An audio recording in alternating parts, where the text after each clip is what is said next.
In the grand arena of life, every man faces his own unique seasons, times of triumph, struggle, growth, and reflection. Your legacy is forged not just by the challenges you face, but by the quality of your thoughts and actions. Welcome to the Legacy Podcast with Ernest Wood, where we explore the path to true happiness, enduring legacy, and becoming the man you're meant to be. Hey, welcome to the Legacy Podcast. My name is Ernie Wood, and this is the brand new podcast, brand new episode, introduction right here. This is me. And why am I doing this? Well, I'm doing it because I believe that every man has their own definition of legacy and happiness. I believe it's unique. It's like a fingerprint.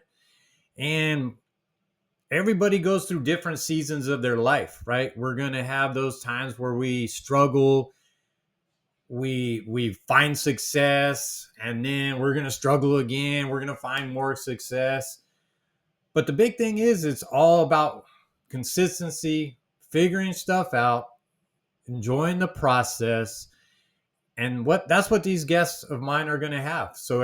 So for 2 weeks in a row, I'll have a guest, and then I will do an episode by myself, and then we'll answer some questions that that I received throughout the time. But during those 2 weeks, the guests are going to share their experience. Some of these guys are worth a lot of money. Some of them are working on being worth a lot of money. And then a lot of them has found out that money really isn't the thing that was driving them. They had like I said, their own unique definition of legacy and success. But what you will find is that every one of them had a struggle someplace in life. And it is okay to struggle. It's good to have obstacles because that is where we learn. And sometimes we can learn from somebody else's struggles. Sometimes we have to have our own. But that's the whole purpose of this, man, is to have people on that have figured out or figuring out what, their definition is. And then they're going to share their success stories and how they got there. And a lot of times you're going to hear some obstacles where you're like, what the hell? Like, this dude went through that? Because sometimes we feel alone, and we think that like nobody else went through that shit. I'm here to tell you there's hardly anything in this world that somebody else hasn't gone through or hasn't done. And if somebody else has done it and somebody else has succeeded through it, then we can succeed, right? So that's why I'm doing it. And what you'll learn is, these different hacks, hints, ways to get around, those struggles, different disciplines, maybe find a new book. I've had a couple great authors on, they're going to be on, and there's some fantastic information. There was stuff that like I thought I was pretty smart in, and then I started reading this book and I'm like, what the hell? Like, man, I wish I would have known this years ago. So I think you should be excited to listen to this. And I know I'm excited to bring it out. I hope I do a good job because, it's one of those things I think in life, we start different things, right? And like I was listening to Alex Hermosi, and he was talking about there's 5 different stages of entrepreneurship. And I think it can kind of go with most of our stuff in life. You're the uninformed optimist, right? You started something new. Like I'm starting this podcast new, and I'm like, oh shit, this is going to be easy. Everybody's going to love my show and everybody's going to listen to it. And then it's the informed pessimist. It's like, holy crap, this crap is hard, man. There's a lot of freaking editing. There's shit that I have no idea that was behind the scenes because the greats make it look easy, right?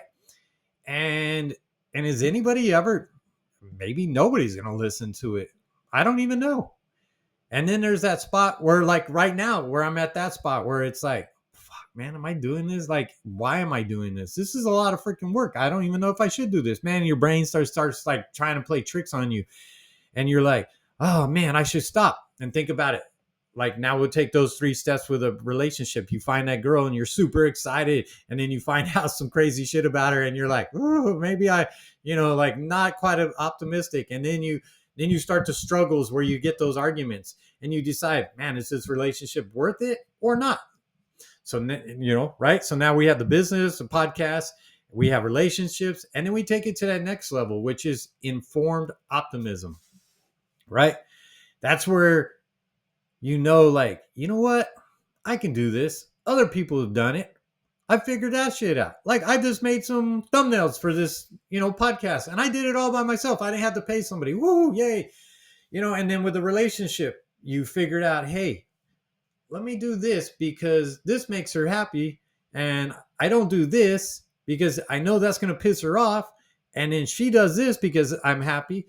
So now you're at that stage where you know what's going on, right? And you've learned some stuff.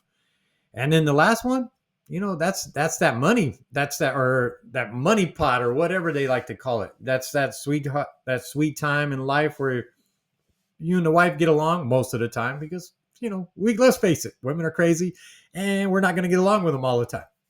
Don't tell nobody I said that. But anyway, yeah, and same thing with business, right? We get to that spot where we start making money, and then then we're going to go, like, as soon as we get to that first little spot and we're at one level, to get to that next level, we're going to go through the same damn thing, man. You're going to go through it. You're going to be excited because you just made money, and you think you're going to get to the next step super easy, and then you find out, oh shit, this is not as easy. And same exact thing, same process all the way through life. So it was super awesome listening to him say that, and then being able to correlate that with the rest of my life. And so who am I? Yeah, so I'm an author. I wrote Asshole to Awesome, Journey to Joy and Happiness. It's a self-transformation book that I figured out I did not like the guy in the mirror. And why did I not like the guy in the mirror? Well, it all started a long time ago. My mom was 14 years old when she had me. I was actually planned, but I was basically raised by a single mom who was barely older than some siblings out there. I was born in a little town where the town was a cool little town, and then all of a sudden it started turning into a very tough place to live. Drugs became a big part of the population. I actually saw my stepbrother freaking freebase, which is, if you don't know, you take a little thing of cocaine, put it in a spoon, throw some water in it or whatever kind of liquid, and heat it up, and then you put it in a syringe and inject it in there. I thought he died.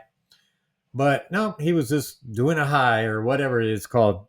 And I've seen a shootout in front of my house on Thanksgiving. I've had a friend that they found him out in the desert with a gunshot through the top of the head. I had a buddy I played football with. His brother got shotgun blasted through the chest, opening up a door at a party. So that was that town. There's some great people from that town. There's some great people still in that town. It's a little town in the middle of the desert in California. But we saw some stuff. Like some of my friends, we chat about it. It's almost like those movies that became popularized, right? With the gang movies, Blood In, Blood Out, and you see turf warfare and all kinds of stuff like that. There was some shit like that.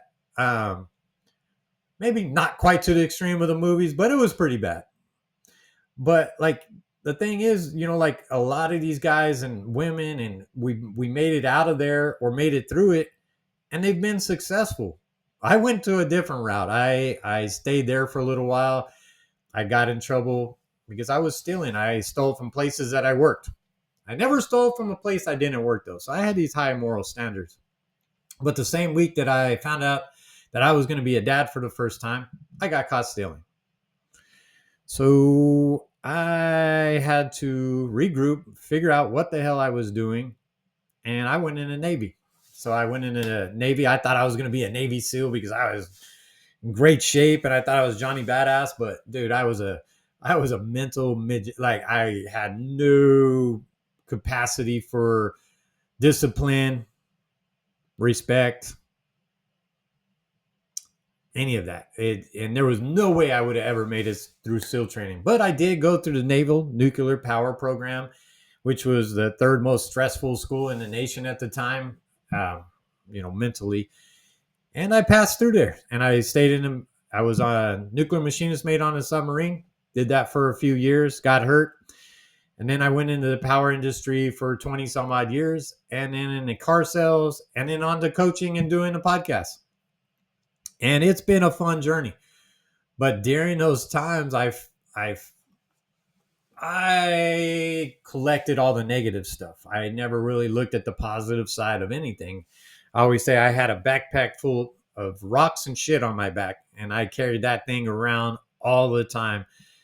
I had a very short temper, I had a big ego. I always looked for attention in all the wrong places.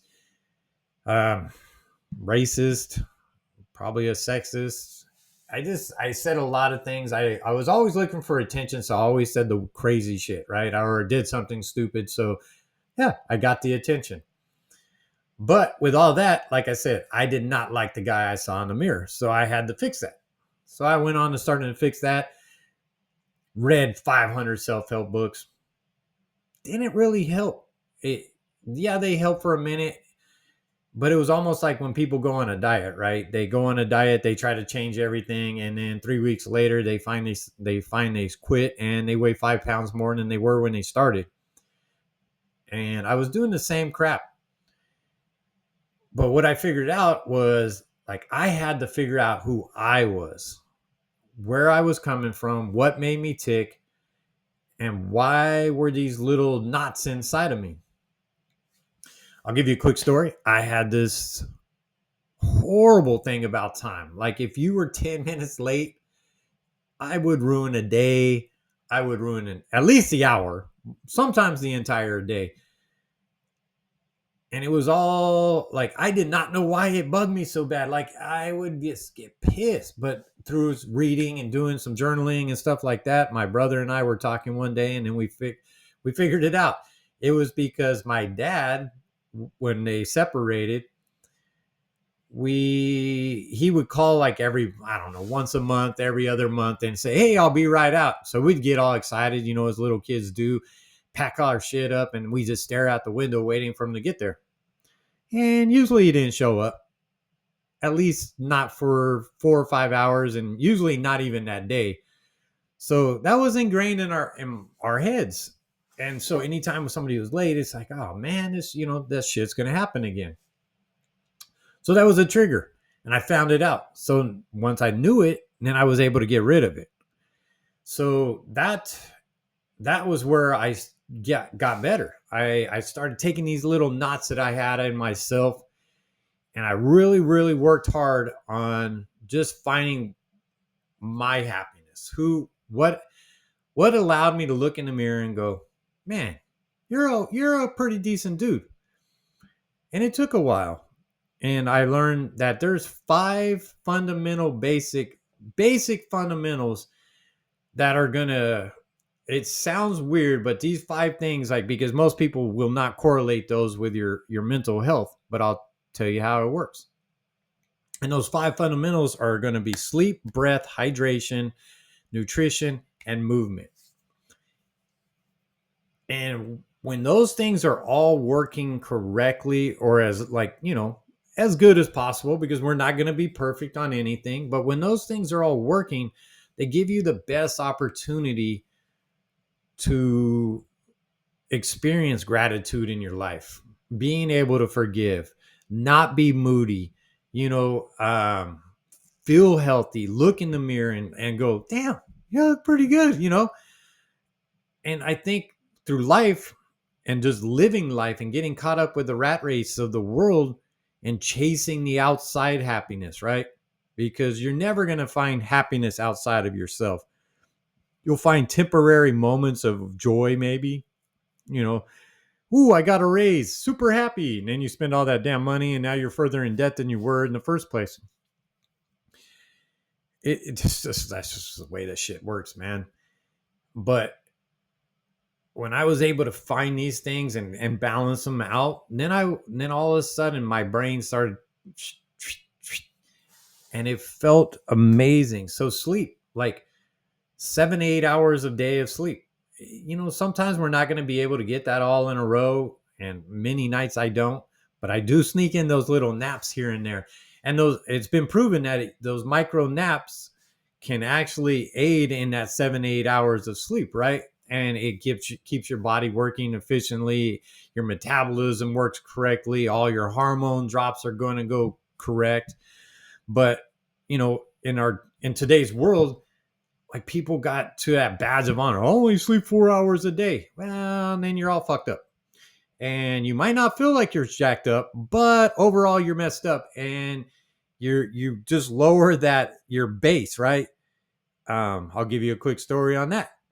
Testosterone used to be like, say, 700, 800 was like the norm, right? And if you were below that, you were below average. But the average got so low or so many people were below average, that the new average got so low. Now it's way down here, 300, 400. I can't remember the exact numbers, but it's low. And that's the new norm. So now everybody's operating off of a low standard, right? Uh, Brian Johnson likes to use this thing that it is not good to be average in a profoundly sick world. And it kind of sounds negative, but when you look around in our world, it is profoundly sick. Like, people just, like, our food supply is horrible. I think they're working on fixing that. They're jacking us all with medicine. They're just trying to give us medicine for every single thing in our lives. I suffered from depression. My family had it. My uncle killed himself. Grandma basically rotted away a little bit from it. My mom had it. My brother had it. I had it. But I figured I found out through proper breathing and some breath work that you can cure. I cured my depression. I don't know, there's probably people that it can't do it, but a majority of people can. And I haven't had a day of depression in over 3 years. Not one. Like, yeah, I'm not going to feel 100% every day, but I don't have that big black cloud that's squishing me in and making me feel like I just want to wither away and die. And it all just because of breath. So I fixed my sleep. I used to sleep maybe an hour to 2 hours a night, and I lived off of Red Bulls and freaking caffeine and Monster energy drinks. Found out how bad those were for me. And I haven't had caffeine in like 20 years. Hydration. I always thought I drank, a lot of water. But the water is horrible. Like, they add chlorine, they add fluorides, they add this, they take out all the good stuff. So what I found is I have a nice water filter that's specific to our zip code. And then I add a pinch of sea salt, Celtic sea salt or the Baja Gold. One of those two are like super high in like the little minerals that we need that nobody talks about. And they also help with the hydration, because like the salt helps get that water into the cells where it's needed instead of just pissing it out. So then after the hydration, the nutrition. Look around. I don't even need to say anything about that. 78% of people are obese or overweight. Obviously, our nutrition is crap. And it's not all our fault, because there was a study done that they showed one strawberry from the 80s swish down and getting the nutrients out of it is equal to one full basket of strawberries today. That's how much nutrition that's it. Like, they've stripped out by adding these pesticides, all the different things, and doing their GMO and making it grow bigger and making it look better. They do the same thing with fucking chickens. Have you seen the story of these little chickens that used to take like 6 months to a year to get up to normal size? Now they inject them up, and all of a sudden they're the same size in 3 months that they used to take to get to a year. Their freaking bones don't even grow. It's freaking nuts, man. So not all of it's our fault. Like, we, unless you're 100% just, on this stuff. And I kind of turned into one of those guys that I started watching all of it, and I got depressed and pissed and mad about it. But I just figured out Only thing I can control is what I can control. And that's what I put into my mouth, my thoughts and my response to stuff. So my response is I go try to find the healthiest foods. I look for one ingredient items. One ingredient items: beef, salt, water, eggs, broccoli, apples, oranges. You get the picture. It's not beef stick with the, and then you read the thing and there's like 46 fucking things that you can't even pronounce. Like, I know I can't pronounce them. Well, that's because I have a very limited vocabulary, as you could probably tell, but that's all right. um so yeah, so you got hydration, nutrition, breath, sleep, and then movement. Man, think about this. Do you go to the gym in the morning, work out for 45 minutes, maybe an hour and a half, and then you sit in your car on the way there, you sit in your car on the way back, you sit at your desk for 7 to 8 hours a day, never move, you get back in your car, come home, you eat dinner, and then you sit and watch TV? Are you active? Oh shit, that's a question, right? Are you active? Heck no, you're not active. Yeah, you're doing better than a lot of people, but you're still not active. It's or in the state, in the United States, the average steps per person is like down to 4,200, 4,100 steps per day, which doesn't even get you to the minimal level of 5,600. And 5,600, there's all kinds of health benefits there, right? You get a cortisol flush, you get a little testosterone boost. Um, you get some joint lubrication. Like the body just feels better when you're moving around, and it's a natural way of building some energy. And a lot of us like lock away in our little office, like kind of like I'm here right now, and without ever seeing the sun. But man, the sun is vital. It's super important. So yeah, take those 5 things, and we're going to chat more about them, but they all work together. I'm going to give you a quick little story. Think about those days where you slept horrible, right? You wake up, you're grumpy, you usually snap at your wife, you act like a dick to your kids, and then you go and you drink coffee right off the bat. Instead of drinking water, you drink coffee, and then you dehydrate even more. And then when you dehydrate even more, and then you go find some chips and you go find some other crap to eat. So now you ate like crap, you feel like crap, you act like crap, and that's the whole thing. And then you're probably, you're sitting around not paying attention, and you're breathing through your mouth, and then you're not gonna move because you don't feel like moving because you're freaking tired. But think about those days, right? Now you change it around. Think about those days when you freaking slept great, and then you hydrated, and you ate good, and then all of a sudden you moved more, and then when you moved more, now you slept better.